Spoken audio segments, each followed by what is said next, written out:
Miro, we are okay to go live. We can see you.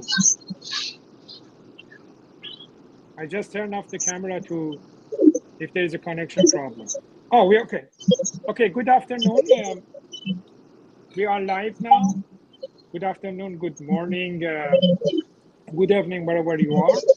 And to those participants as well, we have a very high-profile lineup today. It's my great pleasure and honor to open this session, which is quite interesting as we talk about the GIS and also the other available data for the data integration possibility to tackle the climate issue that we have. It's my privilege to have Steve with us, that I direct us to see the importance of the data, the lack of enough data from various prospects, particularly and including the climate issue, and then the other issue that usually came up, do we have enough data? And if we have, the type of data is quite important. Like Alex, for example, shared the initiative that UNEP they have done and bringing these two together. At the same time, when we have the GIS, and we know that the climate issue, GIS, climate change, and the health is one of the key factors here, which Ravi shed some more light on that. And apart from all of that, there are various initiatives, like Sarah will share, the initiative, the work, and the project that UNSC that they are doing. What is missing here, which currently we can see, is the link between the GIS data and also the other type of data that we have. I can see that at least from, say, South Asia to Africa to Europe, and the data integration is hot, and there are various efforts as well. But we have lack of many things which is automated done. On this matter, Leila will share the package that recently launched by some of the colleagues also here, and that shows the importance of all of this. Without further ado, if I let me to share the session schedule, as I said, and also the Q&A session at the end. But constantly I'm receiving comment, which is great for this session. It shows the importance of this session, and I will direct them to the expert that we have here. If you permit me, I will go to Steve first. Steve, could you please, according to what we know about the GIS and the importance, but at the same time, what I said, the lack of data, you shed more light on this, at least from your experience and the recent job that you have from OECD would be great. Thank you. And I'm sorry that Steve in the data forum now, and perhaps you can share if there are some initiatives, some great work is done there. Thank you. Thanks, Hussein. Good morning, good afternoon, good evening to everybody. Greetings from Medellin in Colombia. I've just at the end of the World Data Forum, where we've been discussing many of the same issues. In particular, we've been discussing how best to integrate traditional official statistics with GIS and other types of data sources. From a statistics point of view, one of the great untapped sources is GIS. So GIS has been used obviously for years, but statisticians clearly haven't made the best of it. And we're now trying to figure out how to use it best. Ravi, who will be speaking in a while, is an old colleague of mine, and we often spend a lot of time discussing this. So from my point of view, all activities happen in time and space. And traditionally, we've looked at statistics from a temporal perspective, but maybe not from a spatial perspective. And I'm really interested in looking at both because it allows us to link different data sets. So traditionally, we've only been able to link by time or by some sort of identifier. But if all of our data sets are geocoded, then we can link them by space as well. So we can start to look at where those events happened, because oftentimes several events happen at the same time or close to each other. So for us, this is a huge opportunity. And in particular, when we look at an issue like climate, we look at the climate change, but then if we can link data spatially as well as temporally, then we can start to look at economic impacts, social impacts of climate change or of extreme weather. whether it's from an insurance point of view, from a damage point of view, a migration point of view. We can start to link all of these things. And this is really why this session is so important. So back to you, Hussein.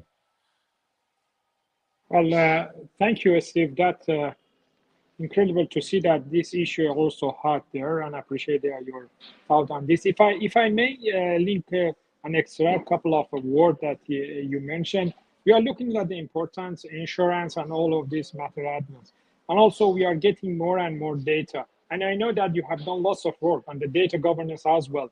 That, as you said, as a statistician, we have not done that much on data governance and GIS, and then when we are integrating them as well. Can you a little bit shed more light on this? That would be great because it's open up another issue, and we know that under the umbrella of data governance, we have the data quality issue. We have lots of factors that we can mention. Yeah, sure. So data governance is very important, irrespective of the data source. But one of the things with GIS is if you get down into granular data, it means you have a privacy issue in a lot of cases because straight away you can see where the event happened and very specifically. So that's just one dimension, but it's a very important dimension of governance is making sure as we link the data, when we disseminate it, we may have to aggregate or perturb the data slightly so that we don't reveal individual identities or places. But we can use it at a more detailed level. So Ravi will talk about his work in emergencies, I'm sure, where you really need the fine level.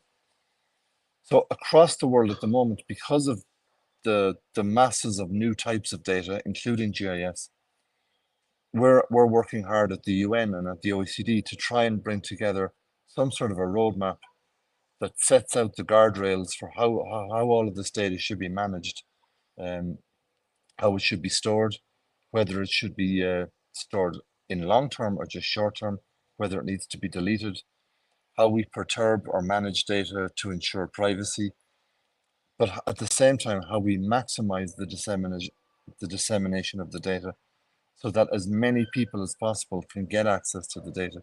So it's a fine balancing act between protecting individuals but maximizing the potential to the community or the local area. And that's why governance is so important. A big challenge at the moment across the world is that different regions really approach this issue from very different perspectives. Um, some areas tend to really build around the individual and the protection of the individual. Other areas tend to emphasize the importance of the state and that the individual is less important. And then in other areas, it tends to emphasize the private sector and making sure that businesses are in no way restricted. And so this is one of the challenges because data are now moving around from jurisdiction to jurisdiction. So we have to make sure as the data move from one to the other, that people's individual rights, but also community rights are protected. Back to you, Hussein.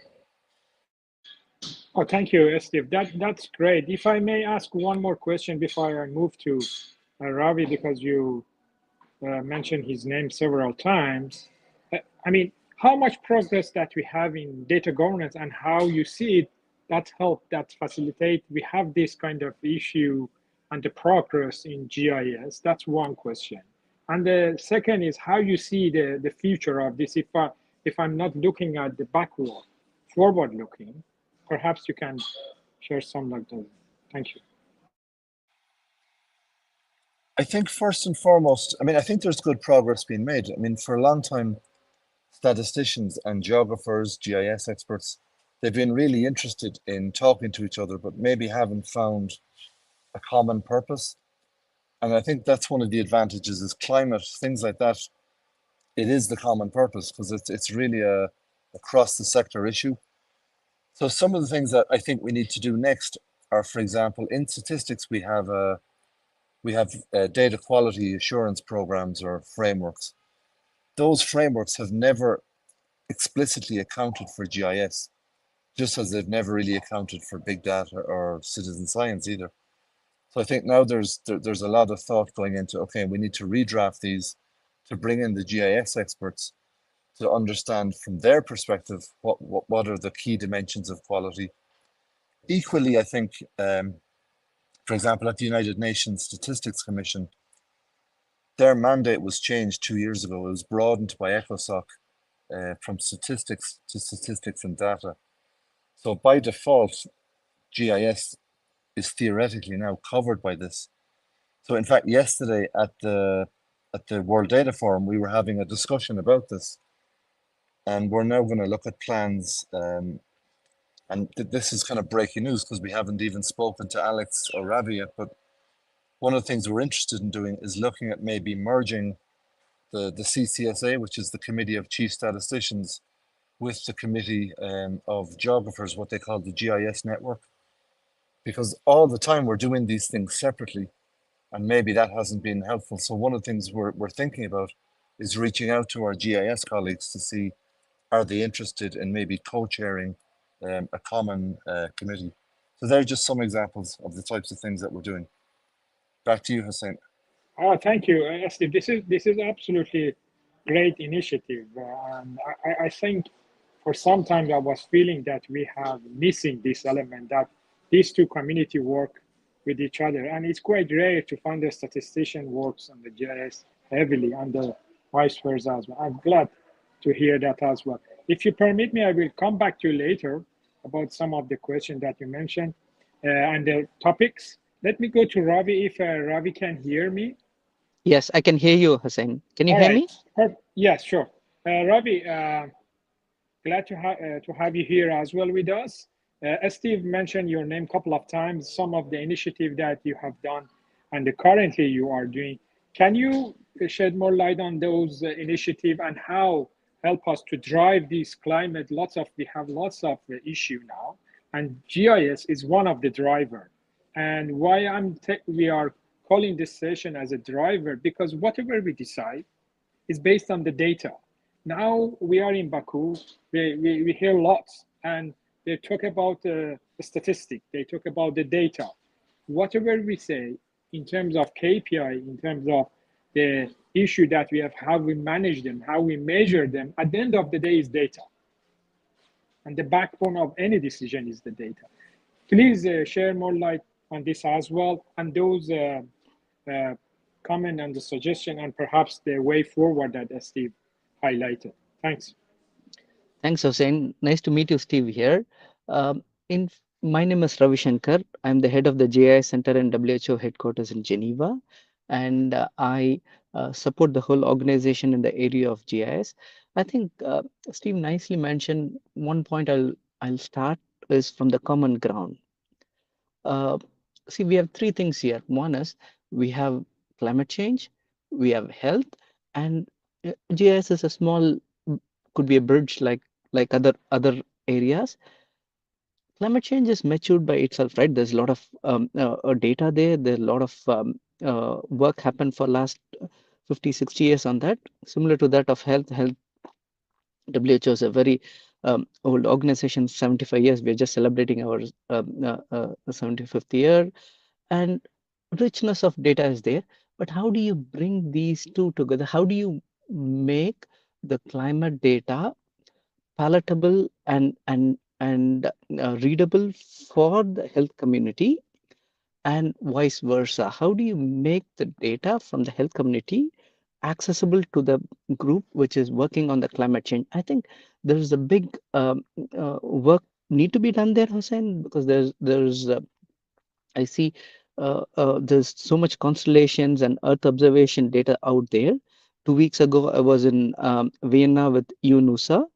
There's a huge work happening there in the area of Earth observations. So many multiple sensor which are very granular now. Now we can get with Sentinel and Landsat and other things, huge amount of data which could be easily accessible in the desktop. The same way, we have so much amount of data from the health area at very granular level. Right now, we are working on MPOX. MPOX has like 30,000 to 40,000 case records, which are very granular, which can point to the level of village and even to the Adyacente in DRC. So we have that data and we have this data. The question here is there any relation between climate change and mpox? I think this is the question we should ask ourselves. Is there some deforestation? Is there other things happening which is one of the driving force for these sort of incidents or events? I think we should put ourselves into this discussion. For example, when we had the Ebola response in 2014-15, I was part of the headquarters response team where I led the mapping and data area at the time. For us, we know that it came from bats, and there was an event where some of the children were in contact with the bats, and then the virus spread, and then we had the whole outbreak. But can can we not look more into that to see what is the reason, which was the driving factors for the human animal conflict, or how did this happen? Was the climate change a big driver in that? I think that is how we would like to see. And the other example, I'll tell you, practical example, what we had been asked now, right, with the climate change, there was a big floods in South Sudan recently. The question asked is how much population got displaced to that? It means the pressure on the health system in non-flooded area has exponentially increased. That is one point they'd like to know. The second one is there are a lot of emergency treatment centers and facilities which need to take care during the climate crisis, like sudden onset crisis like cyclones or floods or other things. And are these facilities capable enough to deliver the service during this time? Uh, The question is like, are these facilities even going to be impacted by the floods? So people will not be able to even reach there. Is there a clean water during the crisis in these facilities? Do they have uninterrupted electricity in these facilities? So these are the questions. These are very serious questions for practical operation at the field level, which was not exactly thought in the same angle years ago. But now these are questions asked to us because these are geospatial component associated with that. So a lot of questions are asked to us, but the climate people and the health people need to come together to work on this issue, Hussein. Thank you.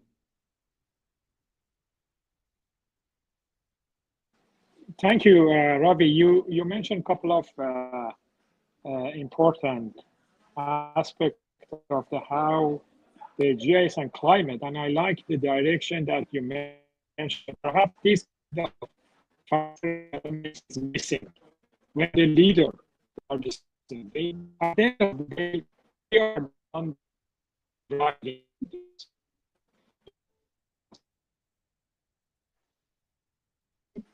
But we are the one that we can bring the solution, and the effect is on us.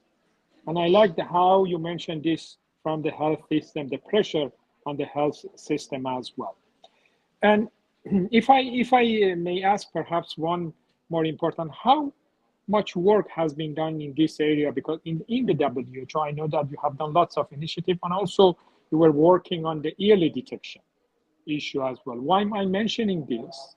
Early warning, early detection of the flood or any other disaster, and the disaster risk management, and all of these items comes under this. I would like to mention a couple of points about perhaps this important factor and what you say. Perhaps Alex can later on continue because they have done some great work on this area. If you have Robbie with us now, right? Yes, You are here. Yeah. Okay. yes, I'm Please go here. ahead. Yeah. Please Uh, go ahead. I think it's nice to see actually Steve and Alex here and others here because this is a cross-cutting. Even when I was in Nairobi a few weeks ago, we were even talking about the partnership with UNEP and WHO on the area of exactly on climate change. There is needs to be a lot of players coming together is what is the key here, I think. I think the key here is how do we bring all these experts together on the table, as Steve mentioned, Steve actually mentioned, two parallel things of statistics and GIS both progressed in their own areas. How do we bring all of them together to have the common ground of discussion? I think that is where we'd like to put the energy and focus on that. When I talk with Alex and others, like there's so much UNAP could help WHO bringing these indicators, bring this baseline data for our work. Conversely, for One Health and climate change, there's so much we could offer to them that they could show their expertise, put the expertise to help us. I think that's how I see it. It's now it's time to bring all these experts. The marriage of all these communities together should happen. I also want to go back to one point Steve mentioned about on the governance, if I can. Last year, when we were in the World Data Forum in China, we had a casual conversation. Myself and Steve were talking, and exactly it came to this point, and Steve did ask, "Hey, in the data area of statistics and things, we have a clear data standards and measures put together. Can you show something on geospatial?" I know we have some on geospatial, which is a lot of things on technical, on geodesic and data standards and things for geospatial. But I think for the common user to bring to their understanding within the area of health, I think a lot of work has to be done there. There's a lot of work has to be done in that area as well, so that everybody in WHO can understand what does a geospatial data standard even means. There's one area on privacy, but there is also so much other area, like even if you capture lat long, the accuracy of the lat longs to how do you capture them? So there's a lot of governance and data standard area needs to be improved there. Back to you, Hussein. Oh, thank you, Ravi. I mean, as you said, when we look at this issue, is a combination, is a cross-cutting technology that we need. At the same time, it needs collaboration among agency, among international organization, and it's the best time. And this session shows that at least we tackle this issue. We feel the need, and that's why we have many organizations, many great initiatives, the leader, the decision maker. And I'm glad that we set up this session to tackle this important issue of the climate change. And I would like to borrow what you said, that it's good to have the UNEP, it's good to have the initiative that they are doing. Perhaps it's the best time to go to Alex. And Alex, tell us about the work that they are doing. Particularly, you have one map, you have initiative about early warning as well that can be used as well. There could be lots in the KPI that I could see that you have put on the UNEP website, and lots of the dashboarding that we provide for the decision maker for the awareness.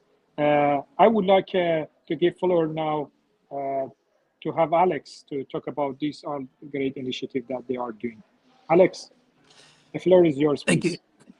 Well, warm welcome from Nairobi, and a big handshake and greeting to Steve McFeely, OECD. I think we just lost one brilliant mind at UN, and Steve is now at OECD. So I'm expecting that a big jump in OECD on the statistics area. So a big warm greetings to you, Steve. Also to Ravi Shankar, as he said, I think a part of the solutions that we have been talking about is to bring together different communities, and particularly these two communities, the geospatial community and the statistics community, working together in tandem. And there's no other answer, Steve, to the idea of having a committee where we could have both communities working together is a redundant yes, because these can improve significantly this service that we can give to humanity. Let me just on behalf of the, so as Usini, as you mentioned, so the one map can be a good trigger, because bringing together 42 UN agencies funds and programs of the UN system, bringing together in one map their geospatial data and information can be a good starting point for these.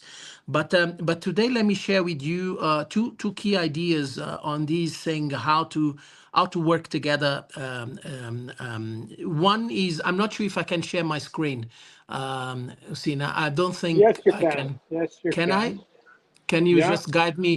Because Miro, can you assist Alex to share his screen?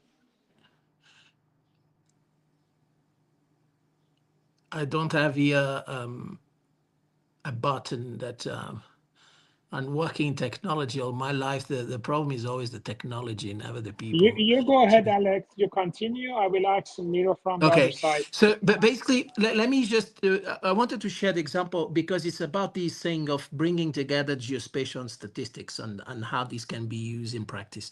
And the topic is marine plastics. Of course, marine plastics is one of those areas of fundamental interest. It's not only about pollution of the oceans, it is about early warning because we can predict the evolution of marine plastics all over the world at the different scales, from the global level to the regional to the local to the very local level, using satellite imagery, observation, etc. And we can also do some forecasting and foresighting on how marine plastics will going to evolve in the different parts of the oceans, etc. So it's one of those areas where geospatial becomes alma mater for all of these, because you can traverse from the very high resolution level at any place in the world to the very regional and global levels. So I had the map here of the marine plastics and the projections on marine plastics around the world and at all different levels. And that brings the geospatial component. But my message today as part of this panel is, as challenged by Steve to bring together geospatial statistics, is we just got the good news that, and this is an article published by Springer, so it's Science Referred, an article in the Sustainability Science in 2023, an article that brings for the indicator of the SDG, indicator 1411B, which is about marine plastics, but brings the power of using a certified methodological citizen science data for validating the indicator 1411B. And that is fantastic news, because we are using the power of citizen science, Hi, very Alex. ground level, I cannot see your using screen. a standardized accepted methodology that was validated at a global level for the indicator 1411B. And at the same time, we are integrating, validating the reporting of these data at a very local level using citizen science data. What I'm trying to say is that the combination now of these robust methodology that brings from the very local level citizen science data on marine plastics to the very global level, and the assurance of validation by the statistical community, and bringing, of course, the geospatial information as bread and butter of the whole thing. So that's a fantastic example. This has been validated, and I think I've heard Colombia, some countries are starting to use as official reporting. It's Ghana is using it as official reporting to the SDG. It's great news how to put in practice one area, which is a fundamental area for the future, marine plastics in the oceans, and the whole robust methodology of geospatial and statistics. So if I can share the screen, you will see it. But if not, I'm happy, of course, to share with the colleagues and attendees this idea of how to combine in practice the powerful geospatial technology at all different levels with the robust methodological of statistics, and to put it to work. The other example I wanted to bring on the table, I'm not mentioning because Ravi mentioned many different examples where climate can intersect with health. Pollution and quality control is an obvious one. So Ravi has already pointed that out. I'll bring another one which is related with, I got it from the World Urban Forum last week in Cairo. Of course, there the bread and butter is working at the level of cities. And below city level, neighborhood level is site level. And one key idea that I brought from the fantastic work demonstrated there on climate resilience was in urban areas, was a solution, were solutions provided by the youth, by local innovative youth communities that provided solutions for water and sanitation, provided solutions for climate resilience and in fact, waste management. So all these fantastic examples at the very site level. So we're talking not at the global, not at the regional, not national level, subnational level, local level, and community. And here we are at the site level, neighborhoods, and local youth communities are providing local solutions for climate resilience, waste management, I was referring, water and sanitation. And this is brilliant. So what is the challenge here? The challenge is how to upscale these local solutions to the global level.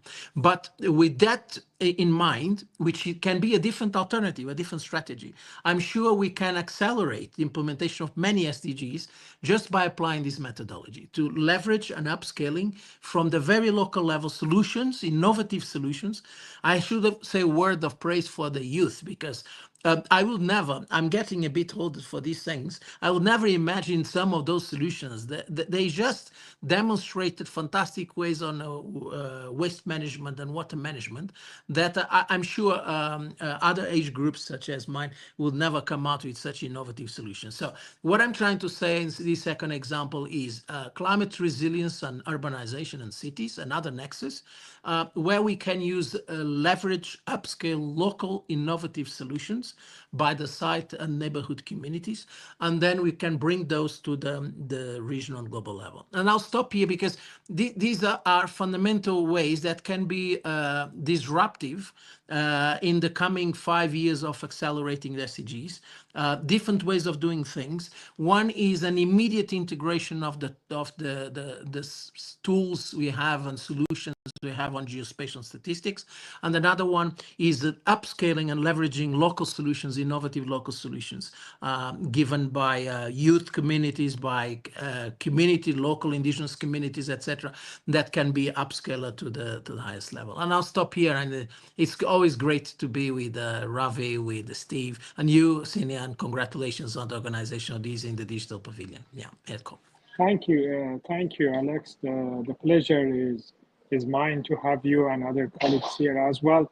And thanks for sharing your thought. There are many keywords, honestly, I can borrow, Alex, with what you said. And I'm glad that there are some initiatives, but at the same time, you share the challenges that we have. Perhaps one of the things that I would like to borrow and extract as a text minor from your speech is to bring it to the local level. Can we bring it to Europe to see what kind of work we have done here, particularly in UK, Northern Ireland, and other initiative that UNEC they are doing. We have here Sarah with us. I hope that you can hear Sarah, please. And so back to you, Sarah, now, and the floor is yours. Thank you, Hussein. I'm just going to share my screen because I have a few slides to run through, so just bear with me one moment. Sure. I use this opportunity. Alex, you can have share your screen. I give you the floor later on to share your screen. Hopefully everyone can see that okay. So yeah, thank you. Yes, good afternoon. Perfect. Brilliant. Now, good afternoon, good morning, good evening, everyone. My name is Sarah Stewart, and I'm a consultant for the UN Economic Commission for Europe to support their work in the field of integrating statistical and geospatial data. And I'm really honoured to be able to speak to you all today about this work and its importance for effective climate action. So we recently led the completion of an EU-funded project to develop greater capacity in the integration of geospatial and statistical data across the region. And the project had 4 main aims: to foster stronger links between the statistical and geospatial communities, to facilitate greater collaboration amongst organisations, to encourage the greater integration of geospatial and statistical data, and to promote stronger institutional partnerships and the use of common standards. During the project, we led a global survey on data integration to gain insights from national statistical and geospatial organisations, particularly on the current issues and obstacles they face. We established and led the activities of the Ingest Task Force on Standards Issues, who developed a pathway to encourage the greater use of common standards at national levels. We organised the first joint workshop on integrating statistical and geospatial data in collaboration with Eurostat and UNGGIM Europe, which took place in Belgrade in October last year. We also have developed a community wiki space to bring together information and resources on data integration. And it's also home to our Ingest blog series, which explores a range of topics on data integration, sharing guidance, resources, and best practice. And the outcomes of our project have recently been published as 2 UNECE working papers. And I guess really based on the insights gained from this work, I'd now like to talk about the importance of integrating statistical and geospatial data for effective climate action. So firstly, I guess, why integrate data?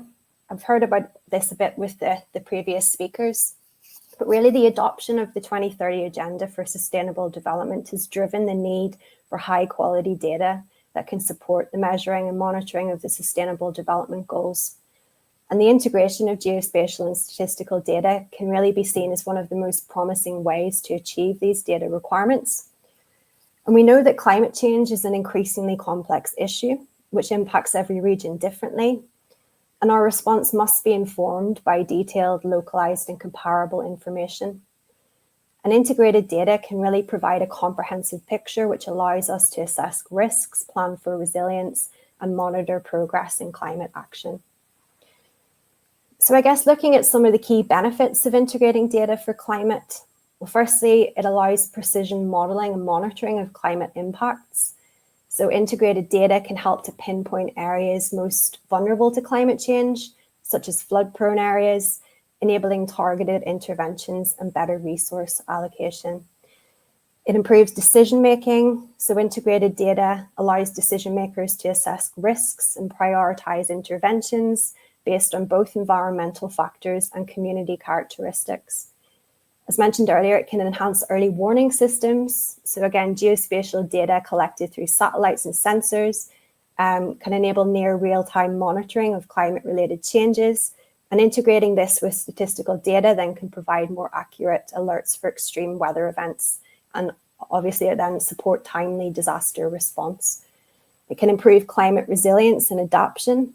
For example, geospatial insights on water resources combined with crop yield statistics can inform adaptive farming practices to enhance food security under changing climate conditions. And finally, it can support accountability and progress tracking. So integrated data allows more accurate tracking of emissions, deforestation rates, and other climate metrics. And this can then help in assessing whether climate actions are achieving set targets and improving accountability. But really, despite these benefits, from our global survey on data integration, we found there are still a number of challenges limiting its use. And these are published in one of our UNECE working papers. So, some of the most important challenges, I guess, from a climate perspective, and we've mentioned again this earlier with the previous speakers. Firstly, data standardization and compatibility issues. So climate data often comes from various sources, each using different standards and formats, which can make integration difficult. Also, resource and technology gaps. So many organizations lack the resources and infrastructure needed to effectively integrate data. And this really requires advanced technologies, skilled personnel, and consistent funding, which can be hard to find and sustain. There's also data accessibility and sharing restrictions. So while data sharing is critical for climate action, there may be restrictions limiting the availability of detailed statistical and geospatial information. There's siloed working practices. Integrating data really does require collaboration across different sectors. And many organizations have worked in silos, and this, I guess, limits cross-sectoral communication and collaboration. And there's also political and institutional barriers. So I guess the political climate around climate action can also influence data integration efforts. You know, there may be conflicting priorities across local, national, or regional levels, which can hinder data harmonization and collaboration across different borders. So There are a number of global frameworks in place to help overcome these challenges, and they've actually played a central role in guiding and structuring our ingest project activities. So 3 of the most important really for integration are UNGGIM's Global Statistical Geospatial Framework, which really facilitates the integration of geospatial and statistical data. It allows a wide range of input data to be integrated through the application of 5 principles and 4 key elements, which improve data interoperability, accuracy, and accessibility. UNGGIM also published its Integrated Geospatial Information Framework, and this really serves as a guide to help countries develop and strengthen their own geospatial information management processes through 9 strategic pathways related to governance, technology, and people. And also UNECE have a geospatial view of the generic statistical business process model. And this is really important as it provides a structured workflow for integrating geospatial data within the statistical process across every stage of the data lifecycle. And these global frameworks really play an essential role in advancing climate action by facilitating standardized, integrated, and actionable data-driven approaches. So based on the outcomes of our EU-funded project, there are some solutions to better integrate statistical and geospatial data for climate action. They include identifying and promoting sustainable funding resources to support data integration activities at national levels, investing in technology and skills to effectively integrate data, promoting the greater standardization and interoperability of data through the use of common standards. And the Ingest Task Force on Standards Issues has developed a pathway with recommendations and implementation guidelines to support the greater use of common standards at national levels. And this is published as the 2nd of our UNECE working papers. And finally, to really enhance communication and engagement strategies to grow greater awareness of the benefits of integration amongst decision makers and really better support the sharing of best practice and technologies. And by integrating data, we can make more informed decisions that protect vulnerable communities, manage resources sustainably, and really ensure that climate action is both equitable and effective in the long term.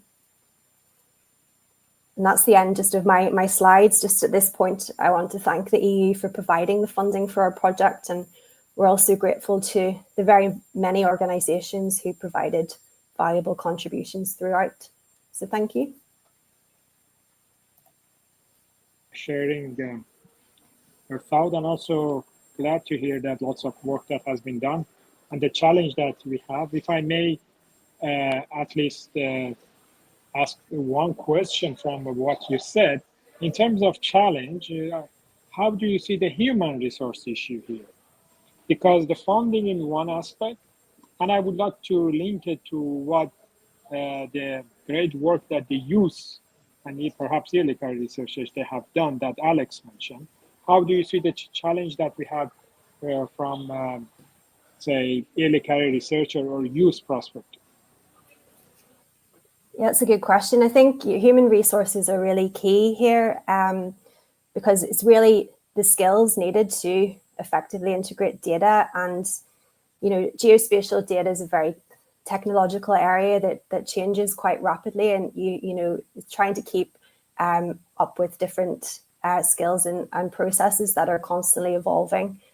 So that's extremely important.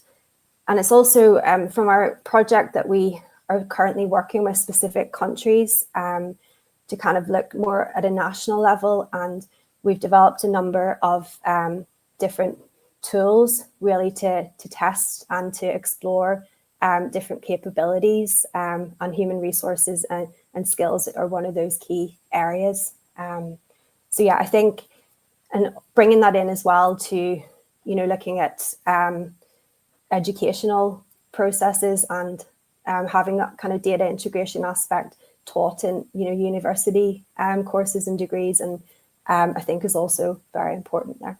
Thank you.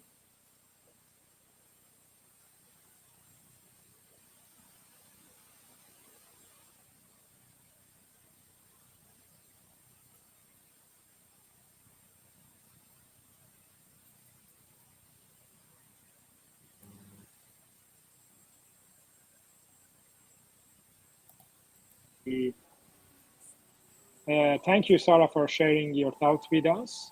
You talk about early career research. There are lots of initiatives that you are doing, human resources. And as part of the group, I'm glad that we were involved in the project that we developed tools that we could integrate for the first time the data and the GIS data with the various other data as well. And this matter, we have Leila with us. Can you hear us, Leila? Yes, I'm here. All right. So can you please Yes. share your thought and view about the package that has been developed, and you lead the package to that we can integrate data and the GIS, and that's a core business of this session as well. And we don't see that much. That's perhaps I could say that from Steve to Ravi, and then Alex mentioned as well the combination between the statistician and the GIS community. So we break this with this package as well. The floor is yours, Leila. Good morning, good afternoon, good evening, distinguished attendants. I'm honored to present alongside my esteemed colleagues, Hossein, Sarah, and Steve, our newly developed package focused on geographic information system integration. In the face of escalating climate change challenge, the necessity of precise and comprehensive analysis has never been more critical. Integration, spatial, and descriptive data is paramount to understanding and addressing these complexities. Our package is designed to streamline the integration process of diverse dataset, enabling researchers and policymakers to conduct more accurate analysis and forecasts. This tool facilitates the import and processing of data from various sources. Its user-friendly interface ensures that user can effortlessly leverage its capabilities. Moreover, it offers a customization option allowing users to tailor setting and analyze to their specific requirement. By amalgamation different datasets, our package aids to identifying trends and patterns related to climate change. It supports optimal planning and management of natural resources and provides continuous monitoring of environmental conditions, assessing a human impact effectively. We are confident that this package will assist GIS professionals in enhancing the efficiency and accuracy of their analysis, contributing significantly to addressing climate change challenge. Thank you for your attention. Thank you. Thank you, Leila, for sharing. If I may ask one question, then I go to the Q&A session because we have almost 10 minutes, and there are lots of questions. At least I can see from my point of view. I receive various questions. Just one question, Leila. This package is open access. Am I right? So because it should be, there are lots of efforts for open access. Everybody can use it. Yeah. Yes, everyone can use it. All right. Perfect. Thank you, Leila, for sharing. This was, I think, one of the first attempts that, as Leila mentioned, has been done by a couple of esteemed colleagues here, that we prepare this package open access. Everybody can simply use it. And before we go to Q&A, my appreciation goes to Arya Galocha, particularly our esteemed colleague Miro over there helping us as well, and also Evercity for organizing this, preparing this advert as well. So Miro, if there are some questions from the floor, I would like to first give them opportunity, or if there is a mic, give them. I've been informed that there are many attending in the session. They are listening to us, and the crowd is there. The floor is yours, Miro. I would like to have them. Otherwise, I have a lot of questions I received myself. Miro.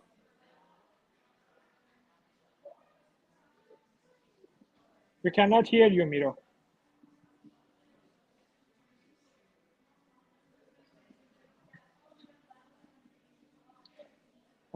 We cannot hear you, Miro. Perhaps I can ask the first question I received through LinkedIn and also chat here live. And anyone that feels comfortable with that question, tell us. One of the question that I have is early career researcher that ask a question and ask that how this organization assist and help for this combination of the GIS. The person I have is a statistician, wants to learn more on how they can use this skill by the community that we have. Anyone can tackle, and that he also said why such a this important thing is not part of the university curriculum, and why we are, if the climate issue, I'm just reading a couple of comments that he mentioned. If the climate issue is for humanity, and also WHO, Ravi mentioned that this is as a direct effect on our life, why we don't see as a master or part of the bachelor, even the PhD study on this matter. Anyone can tackle this? It's quite important question. It's tackled many issues. Might be I can start Go ahead. yeah, thank you, Hussein. And it's a right question, right? I can give an example. For example, the work on early warning for cholera. So cholera is waterborne and it's very clear, right? A lot of universities actually have done more work than WHO by itself. So we depend on universities for research in this area, and the analysis is provided by them. So WHO is more an end consumer of these advancement in this areas and research. So we are very much supporting that. We collaborate with many universities. We are supporting many researchers in this area. For example, recently WHO a few years ago started paying for internship. So before, for years, for the last 70 plus years, it was unpaid internship, but now WHO is paying for interns so that it gives an equal opportunity for even the South and Asia, Africa, and South America people from there to have that ability to travel to Geneva and work and contribute for in these areas. So definitely, there's a lot of efforts happening from WHO side, and we mainly depend on the universities and researchers to advance in this area. Thank you. Thank you. Alex, would you like to continue on that? Because I think some of the elements was related. Yeah, just a word, and thanks so much again, and a big congratulations on putting us all together.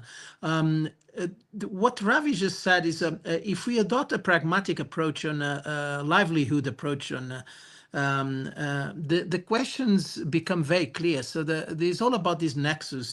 There's no distinct climate resilience problem and the health problem, because if we go to the livelihoods in a city at different levels, they come together as a package. So it's just our organization, our way of modality of doing things that is segmented and is verticalized in different agencies, funds, programs, activities, projects, etc. But from the standpoint of the humanity we serve, it's the other way around. So that everything comes together, and they're expecting to have one approach. And when I say one approach, I don't use anymore one UN, because it's a civil society together with private sector, together with NGOs, together with UN providing the services. So basically, that will be my takeaway message. It's time for us to change radically the way we position ourselves, and to accept that it's the other way around. So basically, it's a whole of society approach, and we have to change our methods and practice to respond to that. Thank you, Alex. I read two questions. Perhaps I can combine them. One is by Eric. Perhaps Steve can tackle it still with us.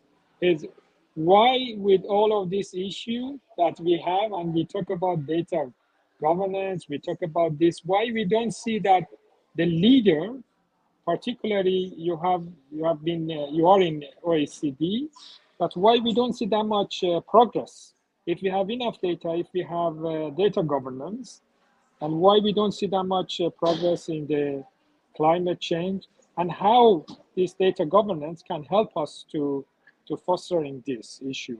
And if I look at the KPI, I'm just reading from Ali now this, perhaps Steve, you can also tackle jointly.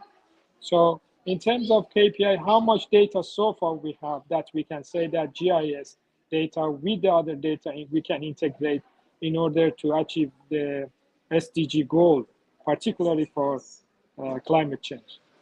Steve? Yeah, thanks, Hussein. And hi, Alex. It's great to see you. So I don't think it's fair to say there hasn't been much progress. I think there's actually been a lot of progress, and it's a pity Alex couldn't show his maps, because I think the work that UNEP have done is a demonstration of just how much work has been produced. Equally, on the governance side, the UN has made huge strides in the last 2 or 3 years, publishing a white paper on a way forward for data governance, and also a white paper on universal data principles. So, progress is incremental. It doesn't happen in straight lines, but I think right across the board we're seeing progress. The work that Sarah showed, setting out some of the normative standards, or what might become normative standards, on the integration of GIS statistics. I think they're, we don't always make as much progress as we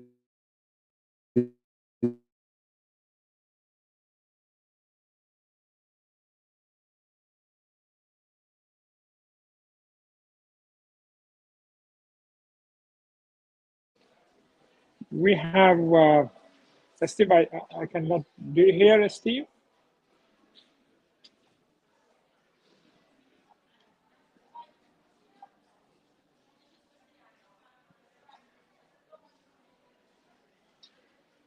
Do you hear him, Ravi? No, I think we lost No, we him. I cannot think we hear. We lost lost him. him. Yeah. All right. Let me just ask one more question, if I may. Perhaps anyone can tackle this as a. We have a couple of more questions, but I will take the one which is, to me, is quite urgent. Is what are the big challenge that now at the moment GIS data and also traditional data that we have, at least from two organizations that we could see, perhaps he or she means WHO and UNEP, that what are the challenge that you can see to integrate these two and to see the impact in near future and the long term? What is the immediate challenge? I think that's a question. Can I step in just one thing that we should listen to what Steve expressed. And so in terms of data governance and the standardization, there's been tremendous progress. I think this should be assumed. And so the question is how to apply those standards methodologies transversely from the very global to the regional to the national, subnational, local, and community levels. I think that's a big challenge. So it's still a big challenge to go into disaggregated data and useful, relevant data at the very local, neighborhood, community-based, people-based level, and that's still a challenge. The other one is there's still a lot of work to do in being more managerial and more effective. And even the UN agencies, we suffer a lot on procurement of satellite imagery together to use the same satellite imagery, or to use the satellite imagery analysis, Earth observation, remote sensing analysis that is done by one agency to use across the whole thing. So there's still a lot of coordination effort and becoming more efficient in procurement services to be done all across the thing. And then this morning we had a tremendous great session with NVIDIA. So I think there's still a leap forward into using the latest technology in terms of simulation, artificial intelligence. That's another big challenge that will come to us. So it's no longer about analytics. It's no longer about the frontier of data analytics. We have moved now into more emerging, a blockchain together with high performance computing together with artificial intelligence. So just this gives 3 challenges that I can see ahead immediately. Perfect. I think the session was fantastic. Steve was going to airport. We appreciate the time that you, colleague, put through. If there are last word that you would like to share, again, appreciation goes to Aya Galocha and Ever City for the support us. But if there is a last word, please feel free, Sarah, Leila, or Ravi and Alex. Otherwise, I'm very grateful for you to have the time from various parts of the world, honestly, to you join. If you would like to say anything, the floor is yours. Otherwise, I would say goodbye to all and the audience as well. Thank you. Thank you, Hussein, for making this happen. Thank you. My pleasure. Thank you. Thank you, Yes, everyone. many thanks. Thank you very much. Thank you. Bye-bye.